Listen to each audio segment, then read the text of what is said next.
Hello friends, welcome to online study centre. आज हम लोग पढ़ेंगे प्रतियोगिता दर्पण हिंदी मासिक पत्रिका है। ये करंट अफेयर्स की पत्रिका है और ये अप्रैल 2023 का संस्करण है। आई होप आपको अच्छा लगेगा। ये करंट अफेयर्स की पत्रिका है, काफी इंपॉर्टेंट बुक है आपके आने वाले एग्जाम्स के लिए। तो वीडियो को पूरा देखिएगा। तो चलिए शुरू करते हैं राष्ट्रीय घटनाक्रम से। राष्ट्रीय घटनाक्रम में देखा जाए पहला टॉपिक, तो 22वें विधि आयोग के कार्यकाल में वृद्धि। देखा जाए तो 21 फरवरी की अधिसूचना में विधि आयोग के कार्यकाल को 31 अगस्त 2024 तक के लिए बढ़ा दिया गया। और देखा जाए तो केंद्र सरकार ने न्यायमूर्ति ऋतुराज अवस्थी की अध्यक्षता वाला जो 22वां विधि आयोग के कार्यकाल में 1.5 वर्ष की वृद्धि कर दी गई है। ठीक है। और आयोग के लिए अध्यक्ष व इसके सदस्यों की नियुक्ति की घोषणा सरकार ने नवंबर 2022 में की थी। लेकिन उस समय क्या हुआ कि जब कार्यभार संभाले तो कार्यभार संभालने के कुछ दिन बाद ही आयोग का कार्यकाल समाप्त होने को था। ठीक है। तो उसमें कार्यकाल बढ़ा दिया गया है 1.5 वर्ष के लिए। चलिए नेक्स्ट टॉपिक देखें।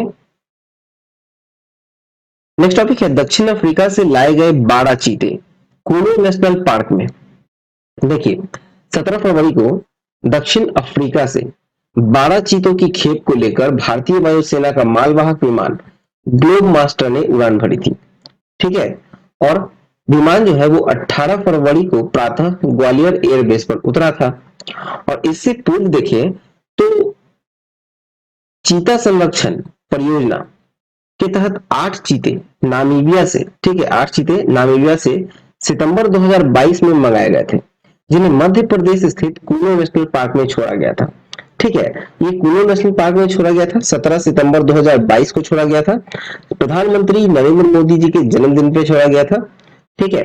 और देखा जाए तो दक्षिण अफ्रीका सरकार के साथ भारत सरकार ने एक समझौता कहा और समझौता के तहत था कि अफ्रीका से अगले 10 वर्षों में 12-12 चीते प्रति वर्ष भारत लाए जाएंगे। ठीक है। भारत में चीते विलुप्त हो गए थे। ठीक है। एक भी नहीं थी और अब 12 इस बार लाए गए, 8 पहले लाए गए। ठीक है। और ये अब अगले 10 वर्षों तक लाए जाएंगे, हर साल 12 चीते। देखिए इन चीतों को सियोपुर स्थित कुनो नेशनल पार्क में लाया गया, जहां इन्हें क्वारंटाइन बाड़ों में छोड़ा गया। ठीक है। और 1.5 माह के बाद इन्हें बड़े बाड़ों में छोड़ा जाएगा। अब 12 चीतों का जो ताजा खेप पहुंचा उसके बाद इस पार्क में चीतों की कुल संख्या जो है वो 20 हो गई है, जिनमें से 10 नर हैं और 10 मादा हैं। ठीक है। चलिए नेक्स्ट देखें। नेक्स्ट टॉपिक है डीआरडीओ। डीआरडीओ के द्वारा हाइपरसोनिक टेक्नोलॉजी डिमोन्स्ट्रेटर व्हीकल का परीक्षण। देखा जाए तो 27 जनवरी को डीआरडीओ ने ध्वनि की गति से 6 गुना गति के लक्ष्य को भेदने की क्षमता वाला हाइपरसोनिक टेक्नोलॉजी डिमोन्स्ट्रेटर व्हीकल का परीक्षण किया। ठीक है। डीआरडीओ का फुल फॉर्म है आपको रक्षा अनुसंधान एवं विकास संगठन। ठीक है। देखिए परीक्षण स्थल जो था इसका वो था उड़ीसा के तट के निकट एपीजे अब्दुल कलाम द्वीप। ठीक है। और इस मानव रहित हाइपरसोनिक व्हीकल में अपने पिछले परीक्षण में ही 7,500 किलोमीटर की गति को प्राप्त कर लिया था। ठीक है, पिछले परीक्षण में। और डीआरडीओ ने इस परियोजना के उद्देश्य 15 से 20 किलोमीटर की ऊंचाई पर स्क्रैमजेट इंजन का उपयोग करके व्हीकल का विकास करना है। ठीक है। चलिए नेक्स्ट देखें। नेक्स्ट टॉपिक पे देखें तो नेक्स्ट है कि इसरो के सबसे छोटे व्यावसायिक उपग्रह प्रक्षेपण यान एसएसएलवी द्वारा 3 उपग्रहों का सफल प्रक्षेपण। ठीक है। 3 उपग्रहों का सफल प्रक्षेपण किया गया। देखा जाए तो 10 फरवरी 2023 को इसरो ने एक छोटे व्यावसायिक प्रक्षेपण यान एसएसएलवी D2 की उड़ान द्वारा 3 छोटे उपग्रहों को अंतरिक्ष में उनकी वांछित कक्षाओं में सफलतापूर्वक पहुंचाया गया। इन उपग्रहों को देखें तो पहला है आपको इसरो का पृथ्वी अवलोकन उपग्रह EOS-07 शामिल था। फिर चेन्नई के स्पेस स्टार्टअप स्पेस किड्स का उपग्रह था आजादी सैट 2 और अमेरिकी कंपनी अंतरिक्ष का छोटा उपग्रह जानूस 1 शामिल था। ठीक है। तीन उपग्रह थे, ये तीनों थे। ठीक है। और देखिए एसएसएलवी रॉकेट से बहुत कम लागत पर विदेशी उपग्रहों का प्रक्षेपण किया जा सकेगा। और 10 फरवरी को सतीश धवन अंतरिक्ष केंद्र से एसएसएलवी D2 द्वारा भरी उड़ान इस रॉकेट की दूसरी उड़ान थी।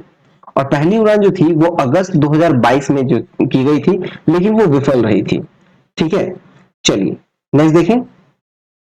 नेक्स्ट टॉपिक है जम्मू कश्मीर गजनवी फोर्स व खालिस्तान टाइगर फोर्स पर आतंकवाद विरोधी अधिनियम के तहत प्रतिबंध। देखा जाए तो 18 फरवरी 2023 को केंद्र सरकार ने जम्मू कश्मीर गजनवी फोर्स यानी JKGF एवं खालिस्तान टाइगर फोर्स यानी KTF को आतंकी संगठन घोषित करते हुए इन दोनों पर आतंकवाद विरोधी अधिनियम के तहत प्रतिबंध आरोपित किया है। ठीक है, जम्मू कश्मीर गजनवी फोर्स को देखें तो ये 43वां संगठन है और KTF मतलब खालिस्तान टाइगर फोर्स जो है वो 44वां आतंकी संगठन घोषित किया गया है। ठीक है, देखिए और इसमें जो है प्रतिबंध भी लगा दिए गए हैं। ठीक है, और केंद्रीय गृह मंत्रालय ने खालिस्तान समर्थक हरविंदर सिंह संधू उर्फ रिंदा को भारत विरोधी गतिविधियों के लिए आतंकी घोषित किया है। ठीक है, देखा जाए तो संधू जो है वो भारत सरकार द्वारा आतंकवादी घोषित किए जाने वाले 54 यानी 54th व्यक्ति हैं। इसके विरुद्ध इंटरपोल ने रेड कॉर्नर नोटिस भी जारी किया था।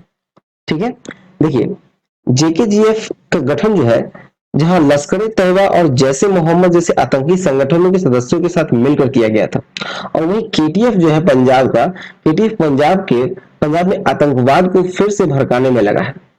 ठीक है, चलिए नेक्स्ट देखते हैं। नहीं, ठीक है, चलिए आगे देखिए तो केंद्रीय गृह मंत्रालय की अधिसूचना के अनुसार JKGF कश्मीर में घुसपैठ, नशीले पदार्थों और हथियारों की तस्करी, जम्मू कश्मीर में आतंकी हमलों को अंजाम देने और नियमित रूप से सुरक्षा बलों को धमकी देने में शामिल रहा है। ठीक है, और KTF जो है ये संगठन 2011 में बब्बर खालसा इंटरनेशनल की शाखा के रूप में बना था, जो कि कानूनी गतिविधि रोकथाम अधिनियम के तहत प्रतिबंधित आतंकी संगठन है। ठीक है, चलिए नेक्स्ट देखें। नेक्स्ट टॉपिक है वर्ष 2021 में 1.63 लाख और 2022 में 2.25 लाख लोगों ने भारत की नागरिकता छोड़ दी। देखा जाए तो विदेश मंत्री डॉक्टर S जयशंकर ने संसद में बताया कि 2011 के बाद कुल 16,63,440 लोगों ने भारतीय नागरिकता छोड़कर अन्य देशों की नागरिकता प्राप्त की है, और वर्ष 2021 में भारत की नागरिकता छोड़ने वाले 1.63 लाख थी। ठीक है, 2021 में कितने थे तो 1.63 लाख लोगों ने भारत की नागरिकता छोड़ी थी, और वही 2022 में देखा जाए तो 2.25 यानी लगभग 2.25 लाख लोगों ने भारत की नागरिकता त्यागी और अन्य देशों की नागरिकता को ग्रहण किया है। ठीक है, चलिए नेक्स्ट देखें। नेक्स्ट है BCCI के महिला प्रीमियर लीग यानी WPL विमेंस प्रीमियर लीग के पहले संस्करण का शुभारंभ किया गया। देखिए BCCI के द्वारा जो महिला क्रिकेटरों के लिए महिला प्रीमियर लीग जो है उसका आयोजन हुआ। पहले IPL जो था वो मेंस प्रीमियर लीग की तरह होता था, IPL इंटरनेशनल प्रीमियर लीग। ठीक है, अब महिला क्रिकेट को आगे बढ़ाने के लिए महिला प्रीमियर लीग यानी विमेंस प्रीमियर लीग को चालू किया गया है। ठीक है, BCCI के द्वारा, और ये टूर्नामेंट जो है ये भी T20 चैलेंज का स्थान ले रहा है। मतलब देखा जाए तो पहले T20 चैलेंज होता था महिलाओं का, IPL के समय ही 3 टीमों का एक मैच होता था, मतलब एक सीरीज होता था, इसको T20 चैलेंज कहा जाता था। ठीक है, अब उसके जगह पे ये WPL आ गया। देखिए 2018 से 2022 के दौरान खेले गए T20 चैलेंज में टूर्नामेंट में 3 टीमें रहती थी, और महिला प्रीमियर लीग में जो शुभारंभ हुआ इसके लिए 5 टीमें हैं। ठीक है, पहले उसमें 3 टीमें थी और इसमें 5 टीमें आ गई, और ये पहला संस्करण है WPL का। शुभारंभ हुआ 22 मार्च 2023 से। कुल मिलाकर 22 मैच खेले जाएंगे। पहले WPL में 5 टीमें हैं जिनके शहरों के नाम के हिसाब से देखा जाए तो अहमदाबाद, मुंबई, बेंगलुरु, दिल्ली और लखनऊ के नाम पर है। ठीक है, और टीमों की जो नीलामी हुई है उसमें 4,669.99 करोड़ की राशि BCCI को मिली है नीलामी से, टीमों की नीलामी से। और सर्वाधिक बोली जो है वो अहमदाबाद टीम के लिए अडानी ग्रुप की कंपनी है Adani sports line private limited, उसके द्वारा लगाई गई है। कितनी राशि का तो 1289 करोड़ का बोली लगाई गई। ठीक है, और देखें तो महिला खिलाड़ियों के लिए 13 फरवरी को संपन्न नीलामी में सर्वाधिक 3.40 करोड़ स्मृति मंधाना जो कि भारत की है उसके लिए रॉयल चैलेंज बेंगलुरु ने चुकाए हैं। ठीक है, बेंगलुरु ने सबसे सर्वाधिक कीमत में खरीदा है किसको तो स्मृति मंधाना को 3.40 करोड़ रुपए में। ठीक है, और भारतीय टीम की कप्तान हरमनप्रीत कौर के लिए मुंबई इंडियंस ने 1.80 करोड़ रुपए चुका है। और प्रत्येक टीम का न्यूनतम जो है वो 15 होंगे और अधिकतम 18 खिलाड़ी होंगे। ठीक है, न्यूनतम 15 खिलाड़ी और अधिकतम 18 खिलाड़ी हर टीम में होंगे। ठीक है, लेकिन प्लेइंग 11 के लिए 11 खिलाड़ियों में 4-4 विदेशी खिलाड़ी को रखना अनिवार्य होगा। और खिलाड़ियों की खरीद के लिए प्रत्येक टीम के पास अधिकतम 12 करोड़ रुपए की राशि है। ठीक है, और रॉयल चैलेंजर्स बेंगलुरु में कप्तान जो होंगी वो स्मृति मंधाना होंगी, भारत की है। यूपी वॉरियर्स जो है उसमें अलीसा हिली होंगी, एलिसा हिली ऑस्ट्रेलिया की है। मुंबई इंडियंस के कप्तान होंगी हरमनप्रीत कौर, भारत के। गुजरात जायंट्स के कप्तान होंगे बेथ मुनी, ऑस्ट्रेलिया के। और दिल्ली कैपिटल के कप्तान होंगे मैग लैंगिंग, ऑस्ट्रेलिया के। ठीक है, यहाँ 2 खिलाड़ी जो है वो भारत के कप्तान है। ठीक है, चलिए नेक्स्ट देखें। नेक्स्ट है अग्निपथ योजना के विरोध में दायर सभी याचिकाएं दिल्ली उच्च न्यायालय ने रद्द की। ठीक है, देखिए वो यूं कि 27 फरवरी 2023 को दिल्ली उच्च न्यायालय ने सेना में भर्ती के लिए जो केंद्र सरकार द्वारा चलाई गई जो अग्निपथ योजना है उसको वैध करार दिया और इसे चुनौती देने वाली सभी याचिकाओं को खारिज कर दिया। देखा जाए तो ये फैसला जो है वो उच्च न्यायालय के मुख्य न्यायाधीश सतीश चंद्र शर्मा और न्यायाधीश सुब्रमण्यम प्रसाद की बेंच ने सुनाया। ठीक है, देखिए फैसले में कहा गया कि राष्ट्र हित में बना यह योजना हमारे सैन्य बलों को बेहतर बनाने के लिए लाई गई है तथा इसमें हस्तक्षेप करने का कोई कारण नहीं नजर आता। सुनवाई के दौरान न्यायालय ने याचिकाकर्ताओं से प्रश्न किया कि इस योजना की वजह से उनके किन अधिकारों का हनन हो रहा था। ठीक है, किन अधिकारों का हनन हो रहा था ये पूछा गया। देखिए इसमें जो शामिल हो रहे हैं मतलब अग्निपथ योजना में जो भी जाने वाले हैं उसके लिए जो न्यूनतम योग्यता रखी गई है उसके अनुसार कि 17.5 वर्ष से लेकर 21 वर्ष के आयु के लोग होंगे, इसके आवेदन कर सकते हैं। उन्हें 4 साल का कार्यकाल मिलेगा और इस 4 साल के बाद उनमें से 25% लोगों का सेवा जो है वो नियमित करने का प्रावधान है इस योजना में। ठीक है, चलिए नेक्स्ट देखें। नेक्स्ट टॉपिक है भारत में उच्च न्यायालयों में लंबित मामलों की संख्या 59 लाख से अधिक। देखा जाए तो 9 फरवरी 2023 को एक लिखित प्रश्न के उत्तर में केंद्रीय विधि मंत्री श्री किरण रिजिजू ने संसद में बताया कि 1 फरवरी 2023 को देश के सभी 25 न्यायालयों में लंबित जो मामले हैं उसकी संख्या है 59,87,477 और सर्वाधिक लंबित मामले जो है वो इलाहाबाद उच्च न्यायालय में मतलब इलाहाबाद हाईकोर्ट में 10.38 लाख। सबसे कम लंबित सिक्किम उच्च न्यायालय में है 171 मामले और साथ ही संदर्भ में तिथि को सर्वोच्च न्यायालय में लंबित मामलों की संख्या जो है वो 69,511 उन्होंने बताया। ठीक है, मतलब इस तिथि को 9 फरवरी की तिथि जो है जब बताया गया उस प्रश्न के उत्तर में तो उस समय तक जो हाई कोर्ट नहीं सुप्रीम कोर्ट में जो लंबित मामले हैं वो है 69,511। ठीक है, चलिए नेक्स्ट देखते हैं। नेक्स्ट है कि 12 राज्य में नए राज्यपाल वहीं केंद्र शासित क्षेत्र में नए उपराज्यपाल। तो देखा जाए तो 12 फरवरी 2023 को राष्ट्रपति श्रीमती द्रौपदी मुर्मू ने 12 राज्यों में नए राज्यपालों की नियुक्ति की और इस 12 राज्यों में जो नए राज्यपाल आए हैं उनमें से 6 राज्यों में नए राज्यपाल आए हैं। ठीक है, बाकी का 6 जो है वो ट्रांसफर हुआ है एक राज्य से दूसरे राज्य में, लेकिन 6 जो है वो नए राज्यपाल नियुक्त हुए हैं। एक केंद्र शासित क्षेत्र है जो लद्दाख, वहां के उपराज्यपाल पद हेतु एक उपराज्यपाल की नियुक्ति भी की गई है। अब देखिए वो क्षेत्र जहां पे नए राज्यपाल आए हैं जैसे आंध्र प्रदेश, यहाँ है एस अब्दुल नजीर, ये सर्वोच्च न्यायालय के सेवानिवृत्त न्यायाधीश थे। ठीक है, और इनके बारे में कहा जाए तो ये वही है जो अयोध्या केस में सुनवाई करने वाले सर्वोच्च न्यायालय की पीठ में थे। ठीक है, और नेक्स्ट है अरुणाचल प्रदेश। अरुणाचल प्रदेश में आया है लेफ्टिनेंट जनरल कैवस्त त्रिविक्रम पटनायक। फिर सिक्किम के लिए आया है लक्ष्मण प्रसाद आचार्य, उत्तर प्रदेश के भाजपा नेता थे। और झारखंड के नए राज्यपाल बने हैं सीपी राधाकृष्णन, तमिलनाडु के वरिष्ठ भाजपा नेता है। हिमाचल प्रदेश के हैं शिव प्रताप शुक्ला नए राज्यपाल और उत्तर प्रदेश के भाजपा नेता है। फिर असम के हैं नए बने गुलाब चंद कटारिया, राजस्थान के वरिष्ठ भाजपा नेता हैं। चलिए अब उन राज्यों का देखें जहां स्थानांतरण करने करके नए राज्यपाल आए हैं। तो देखा जाए तो छत्तीसगढ़ के जो नए राज्यपाल आए हैं वो है न्यायमूर्ति सेवानिवृत्त विश्वभूषण हरिचंदन, और ये कहां से आए हैं, तो ये आंध्र प्रदेश से आए हैं, छत्तीसगढ़। मणिपुर के हैं नए जो बने हैं अनुसुईया उइके, ये पहले छत्तीसगढ़ की थी। फिर है नागालैंड, नागालैंड में जो आए हैं वो है गणेशन, राज्यपाल के रूप में गणेशन, और ये मणिपुर से आए हैं। फिर मेघालय में देखें तो मेघालय में बने हैं फागू चौहान, फागू चौहान बिहार के राज्यपाल थे। फिर बिहार के आए हैं राजेंद्र विश्वनाथ अर्लेकर, ये हिमाचल प्रदेश के पहले थे। महाराष्ट्र में नए राज्यपाल बने हैं रमेश बैस, ये झारखंड के थे।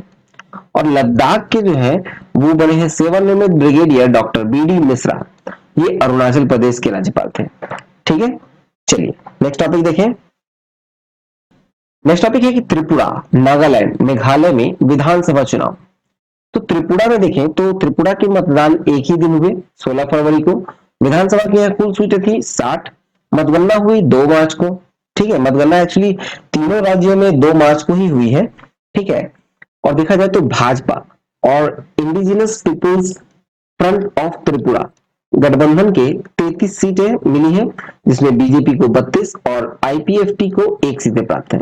ठीक है, देखा जाए तो 2023 में जो बीजेपी को मिली है वो 32 सीटें मिली हैं, यहाँ इसको 4 सीटों का नुकसान हुआ है पिछली बार की तुलना में। ठीक है, आईपीएफटी को 1 सीट मिला है, यहाँ इसको 7 सीटों का नुकसान हुआ है। माकपा को 11 सीट मिला है, 5 सीटों का नुकसान हुआ है। कांग्रेस को 3 सीट मिला है। ठीक है, और पिछली बार यहाँ 0 था, लेकिन इस बार 3 सीटों का बढ़ोतरी हुआ है कांग्रेस को। ठीक है, फिर देखा जाए तो टिपरा मोथा पार्टी, यहाँ इसको 13 सीटें मिली हैं, पिछली बार 1 भी नहीं मिली थी। कुल 60 सीटें हैं। ठीक है, चलिए अब देखते हैं नागालैंड। नागालैंड का देखा जाए तो यहाँ 27 फरवरी को मतदान कराया गया। विधानसभा की कुल सीटें यहाँ भी 60 है, लेकिन 59 सीटों के लिए मतदान हुए। भाजपा की एक उम्मीदवार जो है वो निर्विरोध निर्वाचित होने के कारण यहाँ 59 सीटों के लिए मतदान हुए। फिर देखा जाए तो भाजपा और नेशनल डेमोक्रेटिक प्रोग्रेसिव पार्टी गठबंधन ने एक बार पुनः यह 37 सीटें प्राप्त की, और यहाँ पे देखा जाए तो एनडीपीपी को 25 और बीजेपी को 12 सीटें जीतकर सत्ता पर कब्जा बरकरार है।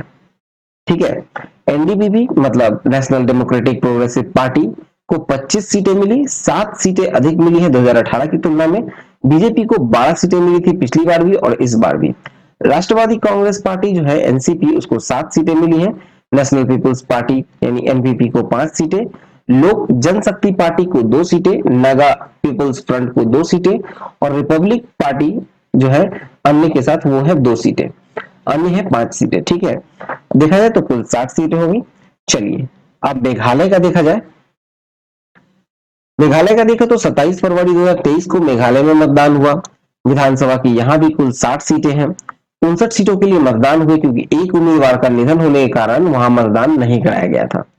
ठीक है, और निवर्तमान मुख्यमंत्री कोनराड संगमा की पार्टी नेशनल पीपुल्स पार्टी को 26 सीटें प्राप्त हुई। National peoples party, united democratic party और भाजपा 3 पार्टियों का गठबंधन है।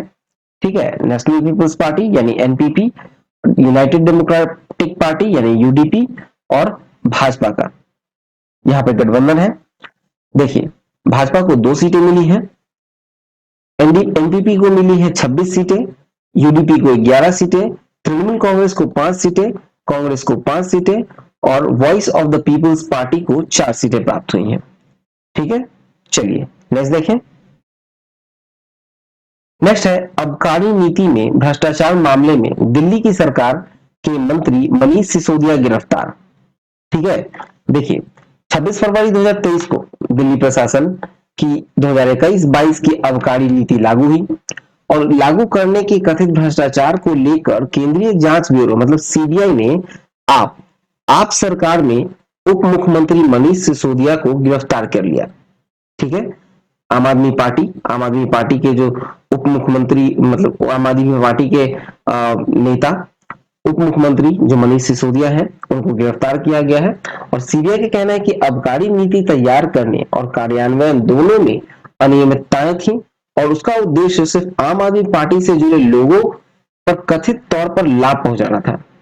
सीबीआई ने एक बयान में कहा कि उन्होंने टालने वाले जवाब दिए और सबूत दिखाए जाने के बाद भी उन्होंने जांच में सहयोग नहीं किया।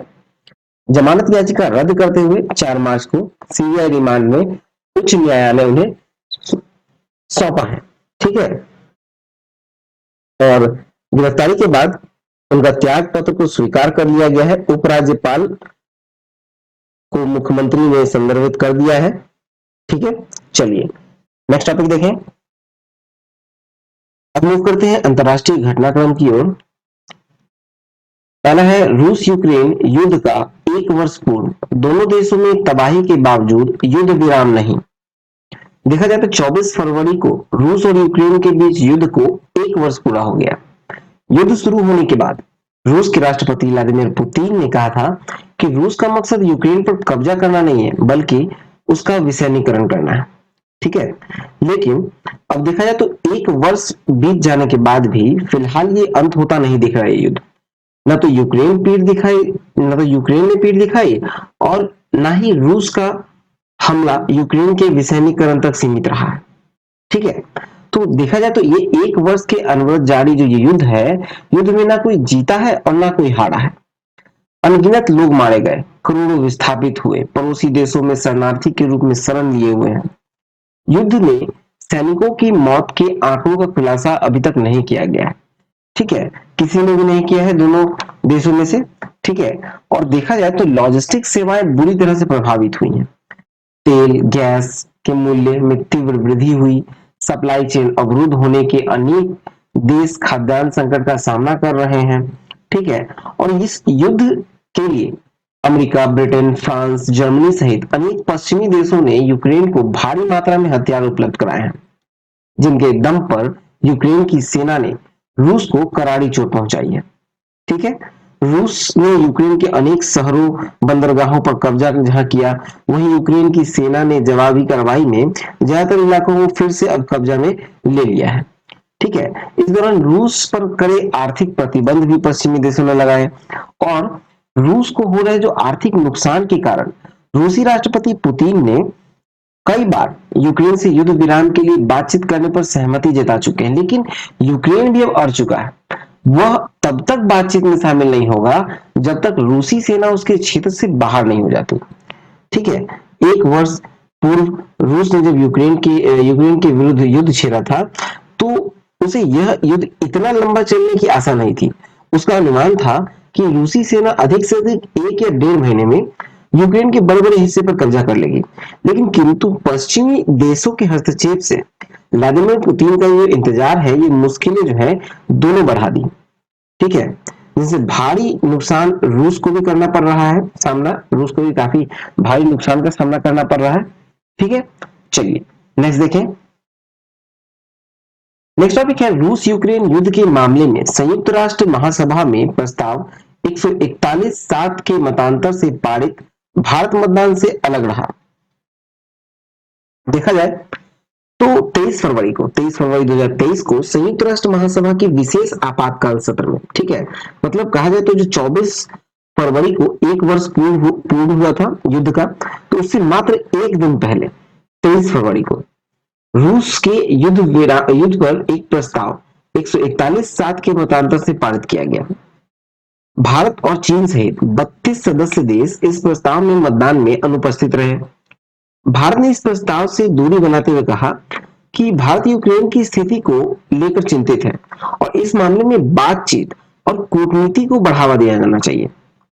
महासभा के आपातकालीन विशेष सत्र में संयुक्त राष्ट्र महासचिव एंटोनियो गुटेरेस ने कहा कि यूक्रेन पर रूस का आक्रमण हमारी सामूहिक अंतरात्मा का अपमान है, युद्ध क्षेत्रीय अस्थिरता को हवा दे रहा है और वैश्विक तनाव और विभाजन को बढ़ावा दे रहा है।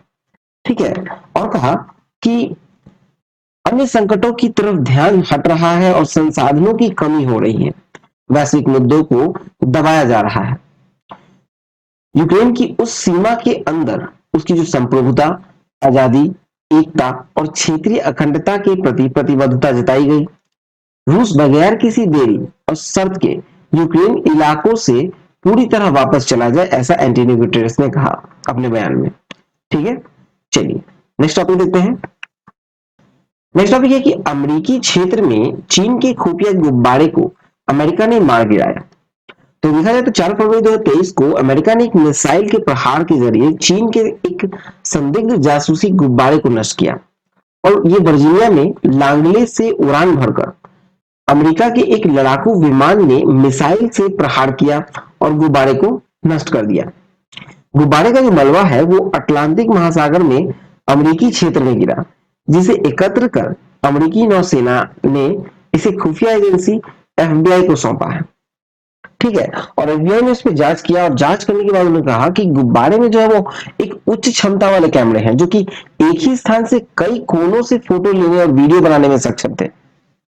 अमेरिकी सरकार के बयान से गुब्बारे के द्वारा जासूसी करने की तार जो है वो चीन की पीपुल्स लिबरेशन आर्मी से जुड़े होने की बात सामने आ रही है।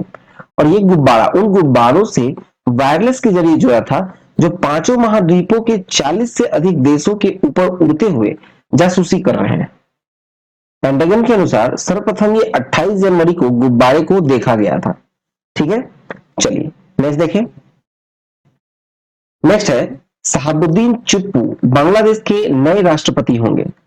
देखा जाए तो शहाबुद्दीन चुप्पू जो पूर्व न्यायाधीश और स्वतंत्रता सेनानी है, बांग्लादेश के नए राष्ट्रपति के रूप में कार्यभार संभालेंगे और बांग्लादेश के ये 22वें राष्ट्रपति होंगे।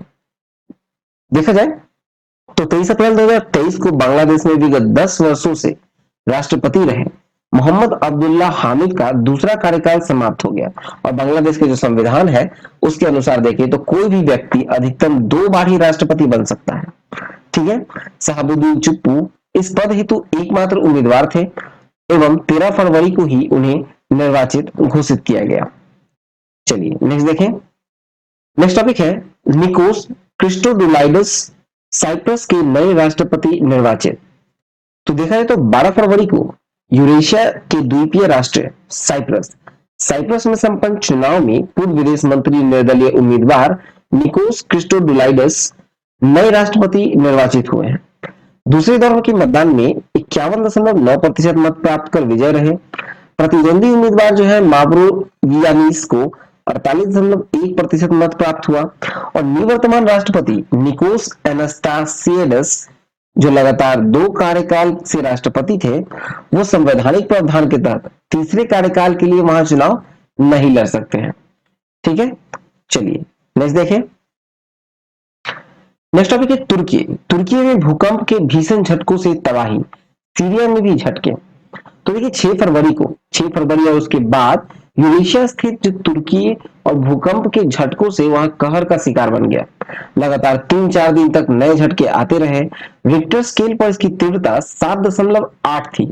भूकंप के झटके के जो तीव्रता थी वो रिक्टर स्केल पर 7.8 थी और भूकंप का जो केंद्र था वो टर्की के दक्षिण में सीरियाई सीमा के निकट गांजियाटेप प्रांत में नूरदगी शहर में था। सीरिया में भूकंप के झटके भी लगभग 4000 मौतें आकलित की गई। सीरिया में जो भूकंप के झटके लगे वहां भी लगभग 4000 लोगों की मौत हुई और तुर्की के भूकंप प्रभावित जो 10 राज्य हैं उसमें 30,000 मौतें हुई। ठीक है, फरवरी के मध्य तक वहां जो ध्वस्त इमारतों में के मलबे थे उसमें से सब मिलना जारी रहा। स्थिति की गंभीरता को देखते हुए 7 दिन का राष्ट्रीय शोक राष्ट्रपति रेसेप तैयब अर्दोगान ने घोषित किया। ठीक है, और देखा जाए तो भारत सरकार ने तुर्की की राहत के लिए ऑपरेशन दोस्त नाम से एक सहायता मिशन चलाया जिसमें आपको एनडीआरएफ की टीम को भेजी गई, वायुसेना के लोग गए, सेना गए। ठीक है, देखिए यहाँ लगभग 7 दिन तक ये चला था। भूकंप के परिणाम स्वरूप देखें तो भीषण तबाही के लिए जो भवनों का निर्माण में घटिया सामग्री का प्रयोग को माना गया और भूकंप रोधी से नहीं बनाया जाने के कारण ये बड़ा कारण बना। विशेषज्ञों ने इसको बताया इस भूकंप में जो ध्वस्त होने का कारण था वो था कि इसके भूकंप रोधी नहीं बनाया गया था। ठीक है, और ऐसे लगभग 130 ठेकेदारों को फरवरी के मध्य तक गिरफ्तार किया जा चुका था। ठीक है, चलिए नेक्स्ट देखते हैं। नेक्स्ट है गैब्रियल चक्रवात से न्यूजीलैंड में उत्तरी द्वीप में तबाही, आपातकाल की घोषणा। तो देखा जाए तो न्यूजीलैंड में गैब्रियल नाम के उष्णकटिबंधीय चक्रवात ने भारी तबाही फरवरी के मध्य में मचाई। चक्रवात के चलते देश के उत्तरी द्वीप में बड़े पैमाने पर बाढ़ और भूस्खलन की घटनाएं हुई। 13 फरवरी की भीषण वर्षा से 60,000 से अधिक घरों में बाढ़ का पानी घुस जाने से बड़ी संख्या में लोग घर छोड़ने पर मजबूर हुए तथा 40,000 से अधिक घरों में बिजली बंद हुई। ठीक है, ये न्यूजीलैंड में आया था एक गैब्रियल नाम का चक्रवात। ठीक है, देखिए ऐसी आपातकाल की घोषणा की गई। प्रधानमंत्री क्रिस हिटकिंस जो न्यूजीलैंड के प्रधानमंत्री हैं, उन्होंने आपातकाल की घोषणा की और 14 फरवरी को की। ठीक है, चलिए नेक्स्ट टॉपिक देखें। नेक्स्ट टॉपिक है आर्थिक वाणिज्यिक परिदृश्य। देखा जाए तो 2022-23 में राष्ट्रीय आय एवंसो के दूसरे अग्रिम अनुमान 7 जनवरी 2023 के पहले अग्रिम अनुमानों में संशोधन। तो देखा जाए तो ये 28 फरवरी 2023 को चालू वित्तीय वर्ष 2022-23 की तीसरी तिमाही मतलब अक्टूबर दिसंबर में, ठीक है, विभिन्न क्षेत्रों उप क्षेत्रों के निष्पादन संबंधी आंकड़े उपलब्ध हो जाने पर इस वित्तीय वर्ष की राष्ट्रीय आय संबंधित दूसरे अग्रिम अनुमान राष्ट्रीय सांख्यिकी कार्यालय एनएसओ द्वारा जारी किए गए। ठीक है, पहले अग्रिम अनुमान जो है वो 7 जनवरी को जारी किया गया था। इन दोनों तिमाहियों में मतलब ये पहला तिमाही और दूसरा तिमाही, ये तीसरा तिमाही का हो गया अक्टूबर दिसंबर, तो पहला तिमाही और दूसरे तिमाही इन दोनों तिमाहियों का जो निष्पादन के आंकड़े हैं उसमें भी संशोधन किया गया एनएसओ के द्वारा 28 फरवरी के आंकड़ों में। ठीक है, देखा जाए तो जो 2021-22 और 22-23 की राष्ट्रीय आय से संबंधित है एक प्रमुख आंकड़े इस दृष्टि में, तो 2011-12 इसके स्थिर मूल्य पर देखा जाए तो कांस्टेंट प्राइस मतलब ये बेस ईयर है 2011-12। ठीक है, कांस्टेंट पे देखें स्थिर मूल्य पर, तो 28 फरवरी 2023 के पहले जो संशोधित आकलन थे जीबीए एट बेसिक प्राइस वो थे 8.8% वृद्धि दिखाया गया था, लेकिन ये 6.63% वृद्धि हो गया है 2021-22 से 2022-23 में। ठीक है, एक साल में जो सेकेंड ईयर है। ठीक है, दूसरा अग्रिम अनुमान जो है 28 फरवरी 2023 को, ठीक है, ये दूसरा अग्रिम अनुमान में ये 6.6% का वृद्धि दिखाया गया, 147.13 लाख करोड़ का है। ठीक है, फिर आपको नेट टैक्स ऑन प्रोडक्शन देखें तो ये 12.58 लाख करोड़ है। फिर जीडीपी देखें, सकल घरेलू उत्पाद जीडीपी, तो इसमें 7% का वृद्धि दिखाया गया है दूसरे अग्रिम अनुमान में। ठीक है, पहले अग्रिम अनुमान से दूसरे में 7% का वृद्धि है, यानी 159.71 लाख करोड़ का है। फिर आपको शुद्ध राष्ट्रीय आय यानी नेट नेशनल इनकम में देखें तो 7.1% का वृद्धि है, 135.69 लाख करोड़ है। ठीक है, और प्रति व्यक्ति आय मतलब पर कैपिटा इनकम अगर देखें तो इसमें 6% का वृद्धि यानी 98,118 लाख करोड़ है। ठीक है, चलिए अब देखें एट करंट प्राइस में, तो ये तो कांस्टेंट प्राइस में था, स्थिर मूल्य पे कांस्टेंट प्राइस में, ये करंट प्राइस यानी प्रचलित मूल्य पर देखें तो जीवी एट बेसिक प्राइसेस जो है वो है 247.87 लाख करोड़ यानी कि 15.2% का इसमें वृद्धि है। ठीक है, फिर आपको net tax on production 24.96 lakh crore और जीडीपी में देखा जाए तो 15.9% का वृद्धि दिखाया गया है 272.04 करोड़ लाख करोड़ का। ठीक है, नेट नेशनल इनकम अगर हम लोग देखें तो ये 17% का इसमें वृद्धि है और पर कैपिटा इनकम जो है उसमें 15.8% का वृद्धि है यानी 1,72,000। ठीक है, चलिए आगे है कि अर्थव्यवस्था में विभिन्न उत्पादक क्षेत्रों में जो जीडीपी में वृद्धि हुई है 2011-12 स्थिर मूल्यों पर, तो एग्रीकल्चर वानिकी और मत्स्य की मतलब एग्रीकल्चर फॉरेस्ट्री और फिशिंग में देखें तो फरवरी 2023 का जो 28 फरवरी 2023 का जो अग्रिम अनुमान है दूसरा उसमें 3.3% दिखाया गया है। ठीक है, और माइनिंग एंड क्वारिंग में 3.4%। ठीक है, और मैन्युफैक्चरिंग यानी विनिर्माणी में 0.6%।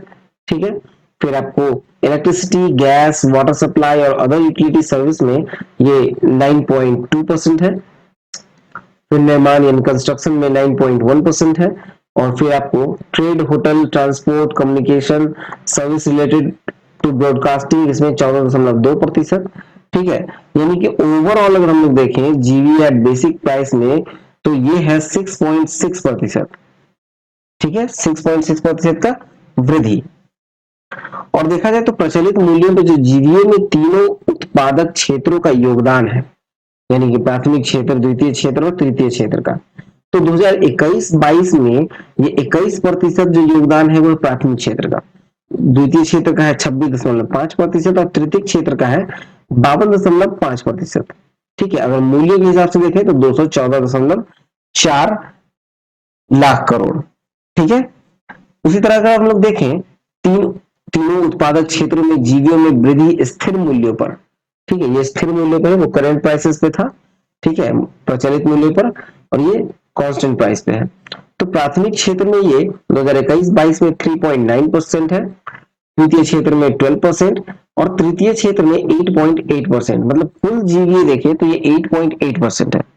ठीक है, यानी कि स्थिर मूल्य पर कुल जीवीए जो हुआ वो 138.0 लाख करोड़ है।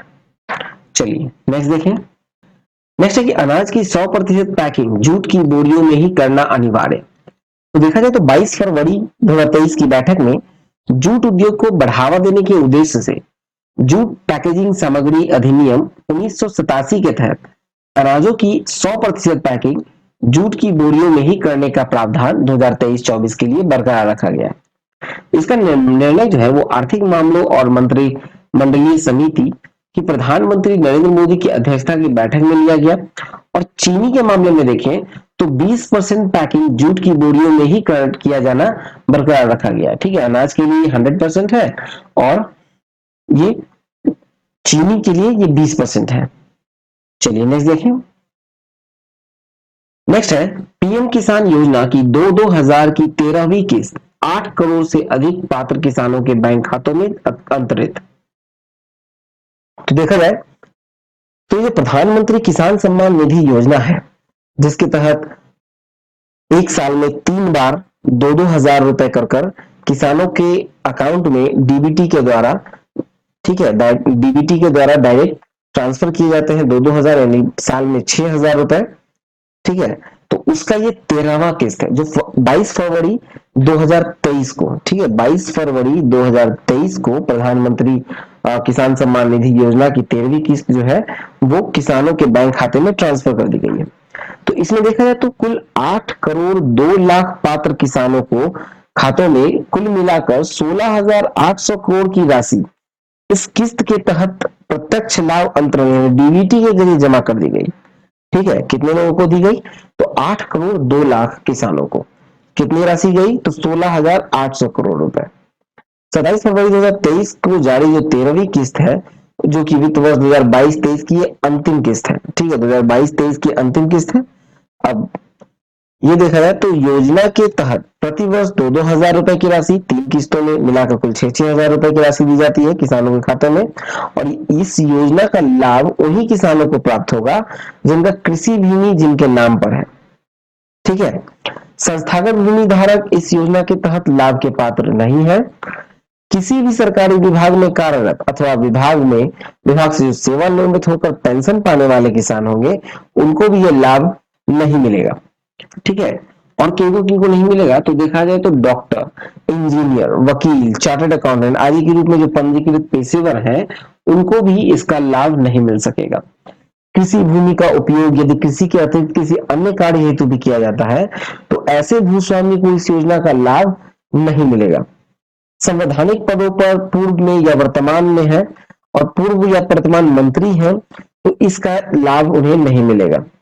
पिछले मूल्यांकन वर्ष में अगर आयकर का भुगतान किया है, ठीक है, और जो भी भुगतान करने वाले व्यक्ति हैं उन सभी को इसका लाभ नहीं मिलेगा। और हाँ, इसका लाभ उठाने के लिए किसानों को अपना ई-केवाईसी कराना आवश्यक है। ठीक है, चलिए नेक्स्ट देखें। नेक्स्ट है वाइब्रेंट विलेज प्रोग्राम।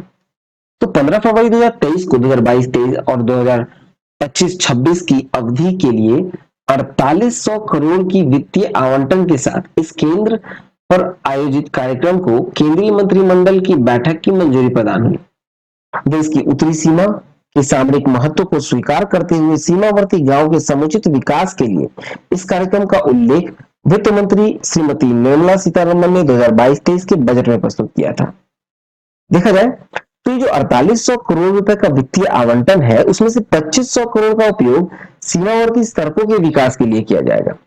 ठीक है, और इस कार्यक्रम के पहले चरण में 4 राज्य और 1 केंद्र शासित प्रदेश ये 663 गांवों को शामिल किया जाएगा। ठीक है, इसका उद्देश्य जो है वो है सभी मौसम में अनुकूल सड़कें, पेयजल, सौर तथा पवन ऊर्जा पर केंद्रित विद्युत आपूर्ति, मोबाइल तथा इंटरनेट कनेक्टिविटी, पर्यटक केंद्र, बहुउद्देशीय सेंटर तथा स्वास्थ्य और वेलनेस सेंटर शामिल है। ठीक है, चलिए नेक्स्ट देखते हैं।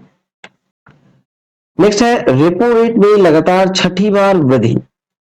तो देखा जाए तो 6 से 8 फरवरी को वित्तीय वर्ष 2022-23 की मौद्रिक नीति की 7वीं अंतिम समीक्षा आरबीआई की मौद्रिक नीति समिति के द्वारा की गई। देखिए रेपो रेट जो 8 फरवरी 2023 की स्थिति देखा है, तो रेपो रेट है अभी 6.50, ठीक है, जो कि 7 दिसंबर को 6.25 था, अभी 6.50 हो गया। रिवर्स रेपो रेट 3.35% है। स्टैंडिंग डिपॉजिट फैसिलिटी यानी एसडीएफ जो है वो 6.25% है। मार्जिनल स्टैंडिंग फैसिलिटी यानी एमएसएफ 6.75% है। बैंक रेट 6.75% है। अनुपात मतलब सीआरआर जो है कैश रिजर्व रेशियो, ठीक है, अनुपात सीआरआर, तो ये है आपको 4.50%। फिर आपको सार्वजनिक तरलता अनुपात जिसे हम लोग एसएलआर कहते हैं, ठीक है, एसएलआर ये है 18%।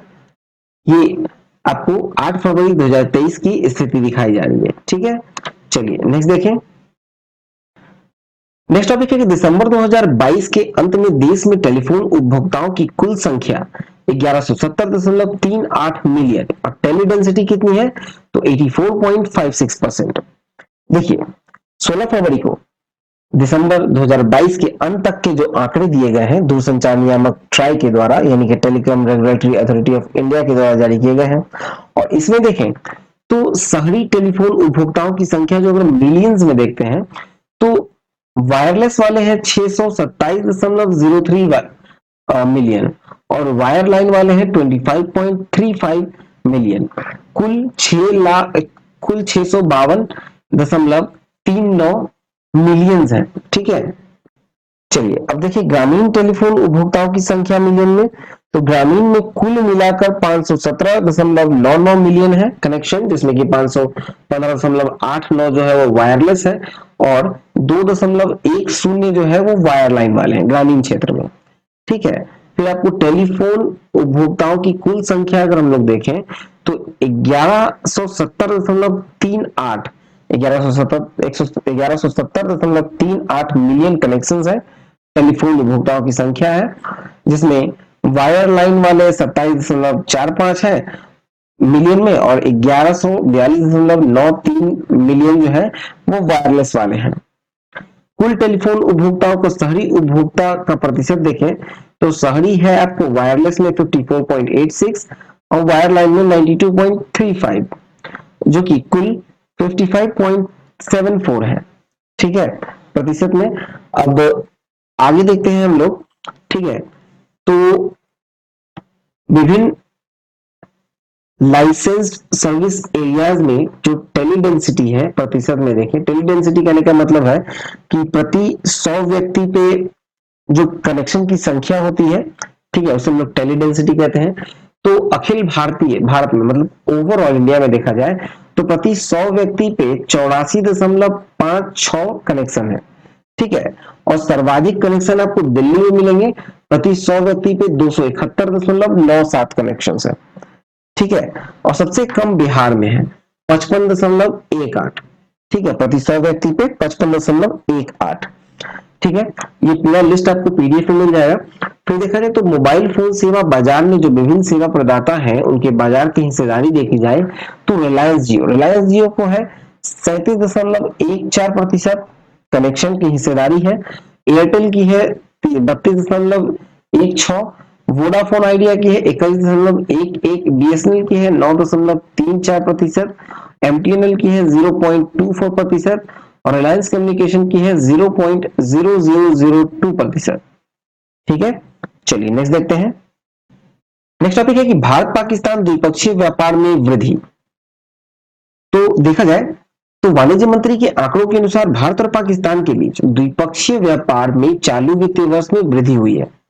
8 फरवरी को लोकसभा में प्रश्न के उत्तर देते हुए वाणिज्य उद्योग राज्य मंत्री श्रीमती अनुप्रिया पटेल ने बताया कि 2022-23 के पहले 9 महीनों में पाकिस्तान के साथ भारत का जो द्विपक्षीय व्यापार है वो 1.35 अरब डॉलर का, और इस अवधि में भारत और चीन के बीच द्विपक्षीय व्यापार जो है वो 87 अरब डॉलर का था।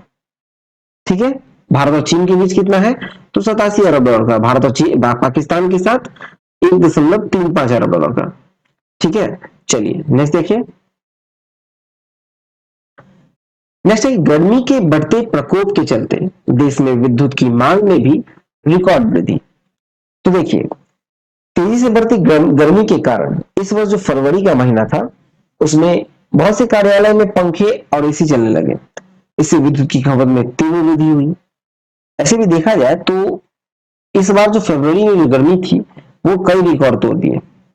ठीक है, और केंद्रीय विद्युत प्राधिकरण के अनुसार देखें तो जनवरी 2023 में ही उच्च मांग मतलब 210.61 गीगावाट दर्ज हुआ है बिजली का।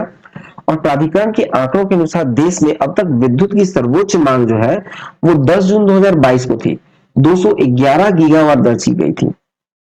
और केंद्रीय विद्युत प्राधिकरण के आंकड़ों के आधार पर विशेषज्ञों का मानना है कि गर्मी में हो रही जो वृद्धि की प्रवृत्ति है उसको देखते हुए अप्रैल 2023 में विद्युत की मांग 230 गीगावाट के स्तर तक जा सकती है। ठीक है, अप्रैल 2023 की विद्युत की मांग जो है वो 230 गीगावाट के स्तर पर जा सकती है। ठीक है, चलिए नेक्स्ट देखते हैं। नेक्स्ट है, कर्नाटक में शिवमोगा हवाई अड्डे का उद्घाटन।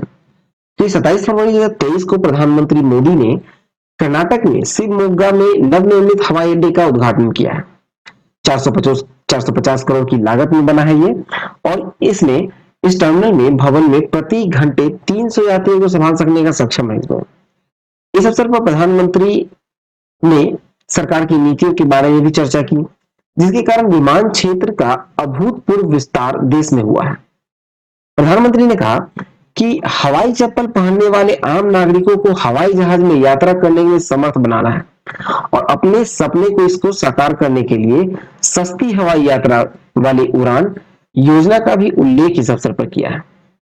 केंद्रीय नागर विमानन मंत्री श्री ज्योतिरादित्य सिंधिया ने कहा कि पूरे देश के लिए यह गर्व की बात है कि जहां 2014 तक देश में मात्र 74 हवाई अड्डे थे, वहीं आज शिवमोगा एयरपोर्ट के उद्घाटन के बाद हवाई अड्डों की संख्या दुगनी हो गई है, मतलब 148 हो गई है। चलिए नेक्स्ट देखते हैं। अब मूव करते हैं नियुक्तियों की ओर। तो पहला है कि केंद्रीय रिजर्व पुलिस बल यानी सीआरपीएफ के महानिदेशक को सीमा सुरक्षा बल यानी बीएसएफ के महानिदेशक का अतिरिक्त प्रभार सौंपा गया। तो ये सौंपा गया है सुजय लाल थाउसेन को। नेक्स्ट है, सर्वोच्च न्यायालय में नए न्यायाधीश नियुक्त हुए। तो ये जस्टिस दीपांकर दत्ता नियुक्त हुए हैं, बॉम्बे हाईकोर्ट के मुख्य न्यायाधीश थे। नेक्स्ट है कि रेलवे बोर्ड के नए चेयरमैन सह सीईओ नियुक्त हुए। तो ये नियुक्त हुए हैं अनिल कुमार लाहोटी। नेक्स्ट है, अखिल भारतीय तकनीकी शिक्षा परिषद के नए अध्यक्ष नियुक्त हुए। तो ये नियुक्त हुए हैं टीजी सीताराम। नेक्स्ट है, oil and natural gas corporation के नए चेयरमैन नियुक्त हुए हैं। तो ये हुए हैं अरुण कुमार सिंह, बीपीसीएल के पूर्व चेयरमैन सह प्रबंधक निदेशक। नेक्स्ट है, केंद्रीय जल आयोग के नए अध्यक्ष कौन नियुक्त हुए हैं? तो ये नियुक्त हुए हैं जे चंद्रशेखर अय्यर। नेक्स्ट है, फिकी यानी कि federation of Indian chambers of commerce industry के नए अध्यक्ष। ये बने हैं सुब्रकांत पंडा। ये है इंडियन मेटल्स एंड फेरोलॉयज लिमिटेड के प्रबंधक निदेशक। तो जनता दल यूनाइटेड के अध्यक्ष पुनः निर्वाचित कौन हुए हैं? तो ये हुए हैं राजीव रंजन सिंह उर्फ लल्लन सिंह। फिर नेक्स्ट है, अमेरिकी केंद्रीय बैंक फेडरल रिजर्व की प्रथम उपाध्यक्ष और मुख्य परिचालन अधिकारी नियुक्त हुए। तो ये है सुष्मिता शुक्ला, भारतीय मूल के हैं। इनकी नियुक्ति मार्च 2023 तक है। ठीक है, चलिए नेक्स्ट देखिए। अब आते हैं पुरस्कार सम्मान की ओर। तो देखा जाए तो 5 फरवरी को संगीत के क्षेत्र में 65वें ग्रैमी पुरस्कार का वितरण अमेरिका में लॉस एंजलिस में 5 फरवरी को किया गया। अमेरिका की national academy of recording arts and sciences के इस वार्षिक पुरस्कार में इस वर्ष की श्रेणी में कुछ परिवर्तन हुए हैं, और ये 65वां पुरस्कार जो है ग्रैमी पुरस्कार, उसके विजेताओं का नाम निम्नलिखित में देखें तो एल्बम ऑफ द ईयर किसे दिया गया?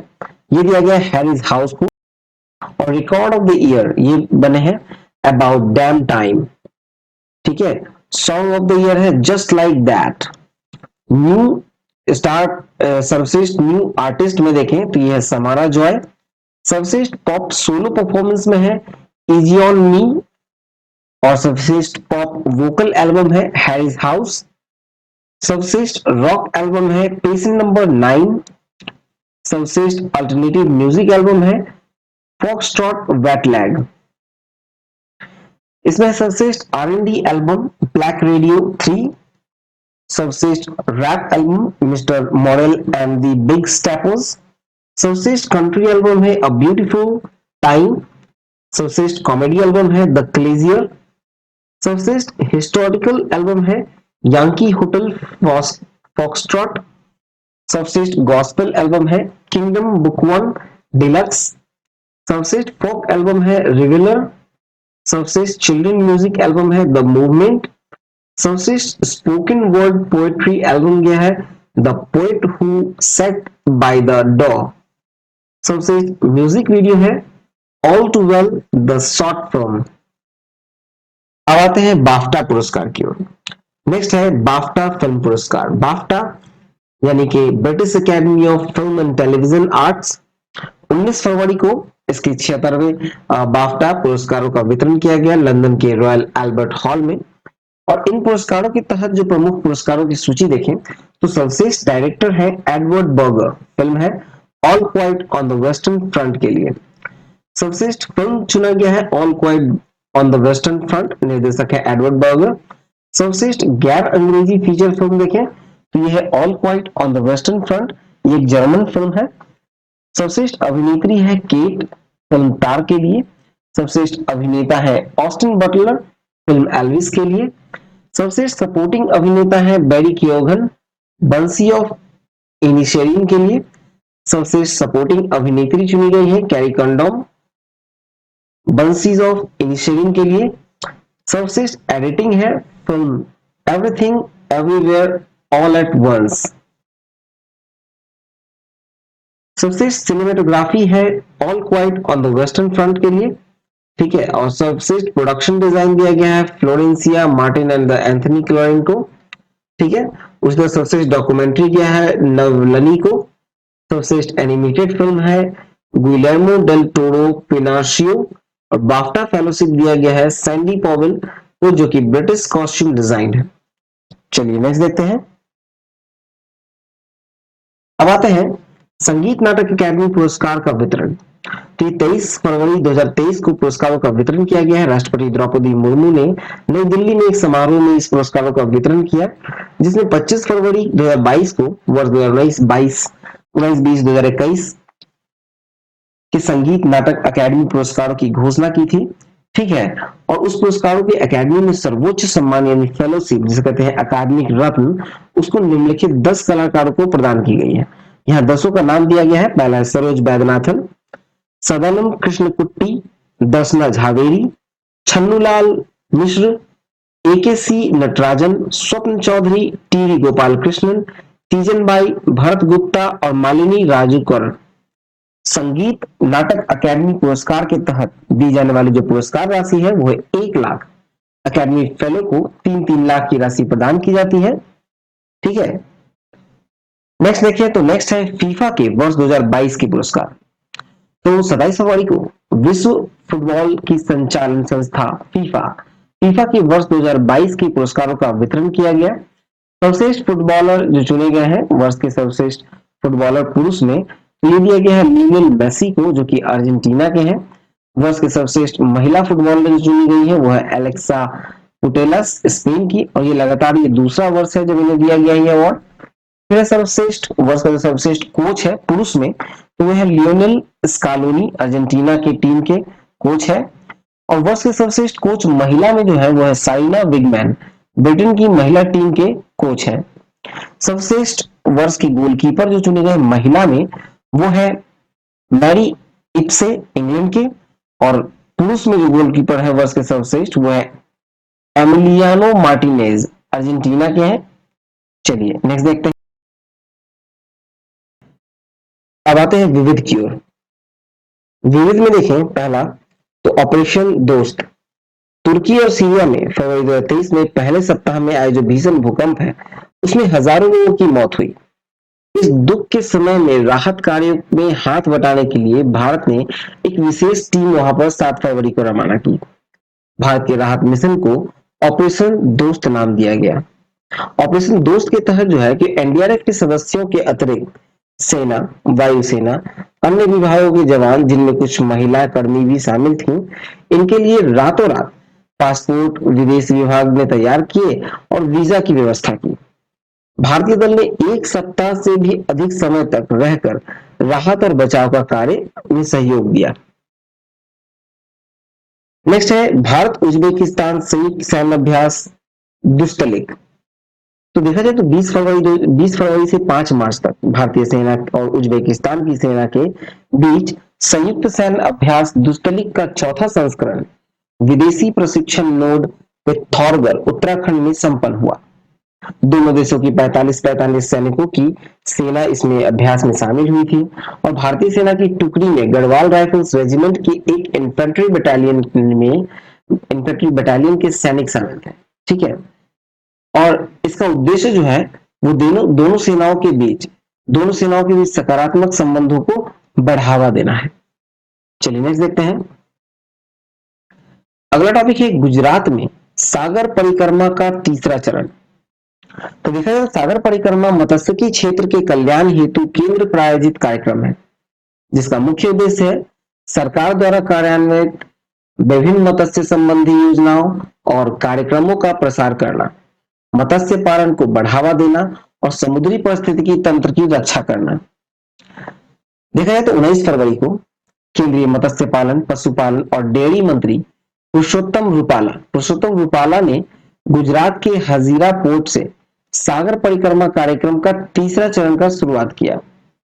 21 फरवरी को शुरू हुआ यह तीसरा चरण गुजरात के सूरत से मुंबई के ससून डॉक में समाप्त हुआ 21 फरवरी को। ठीक है, सागर परिक्रमा कार्यक्रम गुजरात, महाराष्ट्र, दीव, गोवा, कर्नाटक, केरल, तमिलनाडु, आंध्र प्रदेश, उड़ीसा, पश्चिम बंगाल, अंडमान और निकोबार समेत सभी तटीय राज्य और केंद्र शासित प्रदेशों में मनाया जाता है। चलिए नेक्स्ट देखते हैं। नेक्स्ट है भारत और जापान के संयुक्त अभ्यास वीर गार्जियन 2023।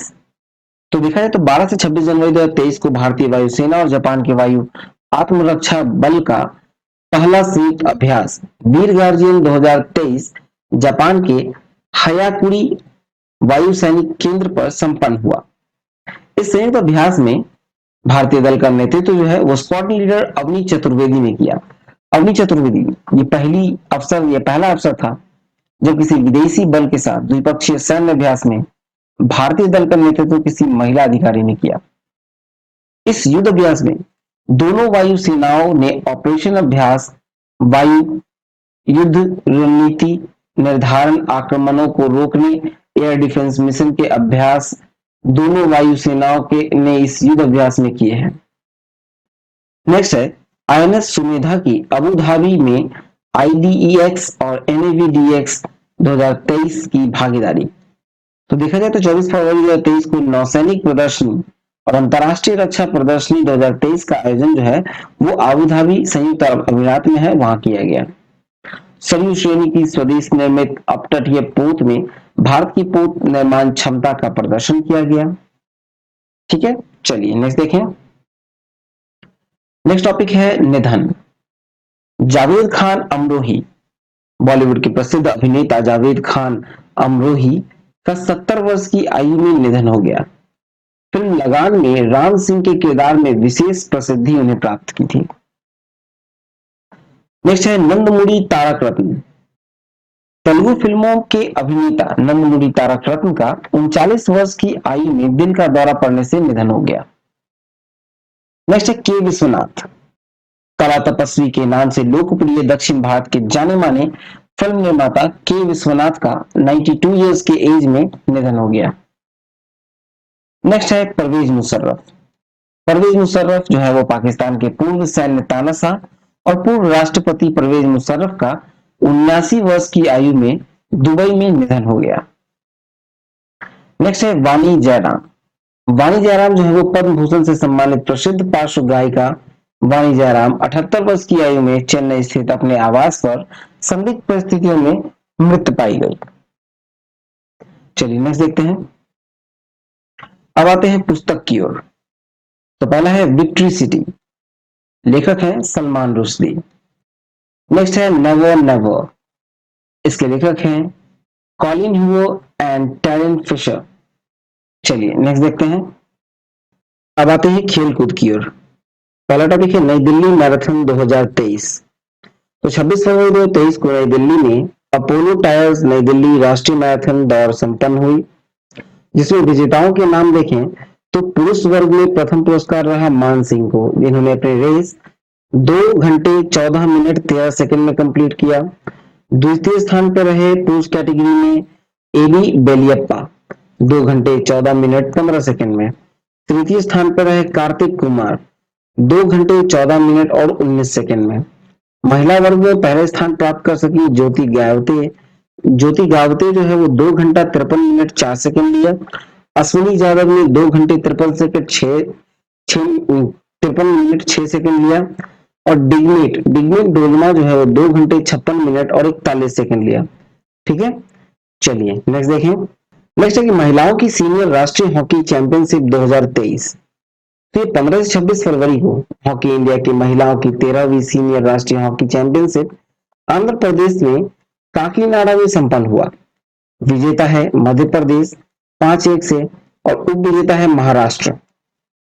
नेक्स्ट टॉपिक है भारत वेस्ट इंडीज दक्षिण अफ्रीका महिला त्रिकोणीय श्रृंखला। तो देखा जाए तो 19 जनवरी से 2 फरवरी 2023 को खेली गई दक्षिण अफ्रीका भारत वेस्ट इंडीज की महिलाओं का T20 श्रृंखला। विजेता टीम है फाइनल में दक्षिण अफ्रीका 5 विकेट से जीता और भारत उप विजेता रहा। प्लेयर ऑफ द सीरीज चुनी गई है दीप्ति शर्मा, सर्वाधिक 9 विकेट इन्होंने लिया था, भारत की हैं। ठीक है, फिर नेक्स्ट है रोहित शर्मा क्रिकेट के तीनों प्रारूप में शतक बनाने वाले भारतीय टीम के पहले कप्तान।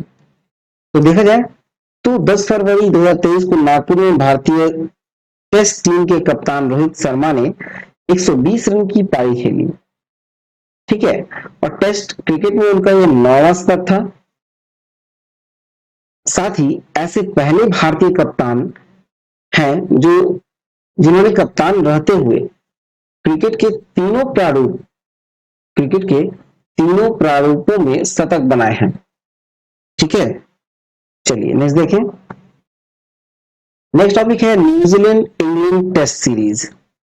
तो फरवरी 2023 में इंग्लैंड क्रिकेट टीम 2 टेस्ट मैचों की श्रृंखला खेलने न्यूजीलैंड के दौरे पर गई। टेस्ट सीरीज जो है वो 1-1 के बराबरी पर रहा। देखा जाए तो फॉलो ऑन, नेक्स्ट टॉपिक है कि फॉलो ऑन मिलने के बाद न्यूजीलैंड विजय दर्ज करने वाली चौथी टीम। तो देखिए ये 1-1 से जो बराबरी पर रही, तो जो दूसरा मैच था ना वो न्यूजीलैंड जीत सका और उसी में न्यूजीलैंड जो है वो फॉलो ऑन में फंस गया था। ठीक है, फरवरी 2023 में इंग्लैंड न्यूजीलैंड टेस्ट श्रृंखला हुई, जिसमें वेलिंगटन में खेले गए दूसरे मैच में फॉलो ऑन का सामना करना पड़ा था न्यूजीलैंड को। ठीक है, फॉलो ऑन का कहने का मतलब है कि जो पहला टीम बैटिंग करती है तो सेकंड टीम अगर उस टारगेट को अचीव करने से पीछे रह जाए, मतलब 200 रन पीछे रह जाए तो फॉलो ऑन मिलता है उनको। ठीक है, मिनिमम 200 रन है, 200 रन अगर पीछे रह जाती है तो फॉलो ऑन मिलता है। उस फॉलो ऑन में फंस गया न्यूजीलैंड फॉलो ऑन में फंसने के बाद फिर से जब बैटिंग करने उतरा तो फिर उसके बाद न्यूजीलैंड ने ये टेस्ट मैच 1 रन से जीत ले लिया और ऐसे चौथी बार ही हो सका है अभी तक कि फॉलो ऑन में फंसने के बाद कोई टीम मैच जीत सका हो। ठीक है, 146 वर्षों के इतिहास में ये चौथी बार ऐसा हुआ। ठीक है, फॉलो ऑन का सामना करने के बाद किसी टीम ने मैच में विजय दर्ज की। चलिए नेक्स्ट देखें। नेक्स्ट है रणजी ट्रॉफी 2022-23। तो ये 13 दिसंबर 2022 को शुरू हुआ और 20 फरवरी 2023 तक चला। भारतीय क्रिकेट कंट्रोल बोर्ड की प्रथम श्रेणी क्रिकेट की ये 88वीं रणजी ट्रॉफी है। विजेता है सौराष्ट्र, 9 विकेट से विजेता रहा। सौराष्ट्र ने दूसरी बार ये ट्रॉफी जीतने में सफलता प्राप्त की। विजेता सौराष्ट्र, उप विजेता बंगाल। फाइनल का सर्वश्रेष्ठ खिलाड़ी घोषित हुआ जयदेव उनादकट, जो कि सौराष्ट्र टीम के कप्तान हैं। टूर्नामेंट के सर्वश्रेष्ठ खिलाड़ी यानी कि वो तो प्लेयर ऑफ द मैच थे फाइनल के, और जो टूर्नामेंट के जो सर्वश्रेष्ठ खिलाड़ी हैं, प्लेयर ऑफ द सीरीज, वो गए अर्पित वासवादा को मिला, सौराष्ट्र के हैं। टूर्नामेंट में सर्वाधिक 990 रन की इन्होंने बनाया, तो कर्नाटक के मयंक अग्रवाल ने बनाया 990 रन, और सर्वाधिक 50 विकेट लेने का श्रेय मिला केरल के जलजज सक्सेना को। चलिए नेक्स्ट देखिए।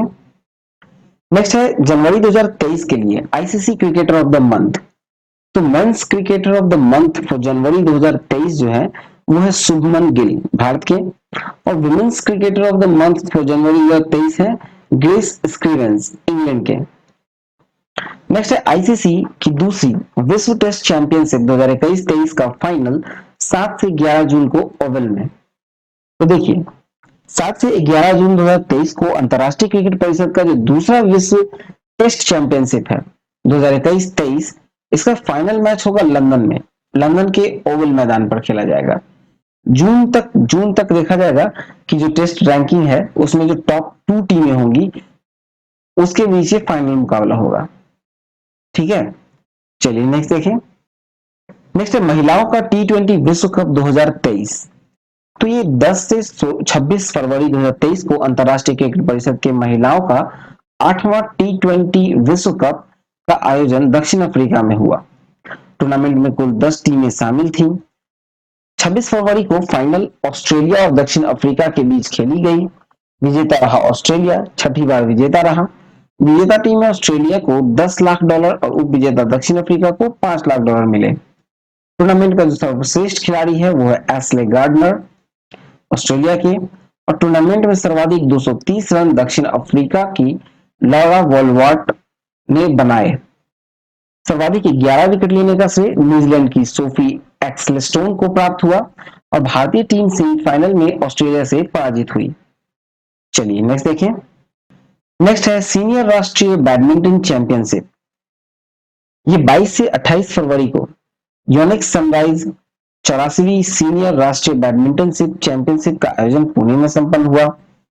विजेता में देखें तो पुरुष एकल में विजेता है मिथुन मंजुनाथ, उप विजेता है प्रियांशु राजावत। महिला एकल में विजेता है अनुपमा उपाध्याय, उप विजेता है आकर्षी कश्यप। पुरुष युगल में विजेता है एस कुशल राज व एस प्रकाश राज। युगल में विजेता है एस कुशल राज व एस प्रकाश राज। उप विजेता है अकेशन सेठी और दीप्स रामबिया। ठीक है, चलिए नेक्स्ट देखें। अब आते हैं कतर ओपन टेनिस 2023 में। तो 11 से 25 फरवरी को कतर में दोहा में यह संपन्न हुआ था। पुरुष एकल में विजेता है डैनियल मेदवेदेव रूस के, उप विजेता है एंडी मोरे ब्रिटेन के। महिला एकल में ईगा स्वीटेक ने जीत हासिल की पोलैंड की, और हार का सामना करना पड़ा जेसिका पेगुला को, अमेरिका के। पुरुष युगल में है मैथ्यू अब्देल ऑस्ट्रेलिया के, और रोहन बोपन्ना भारत के विजेता रहे। ठीक है, पुरुष युगल में।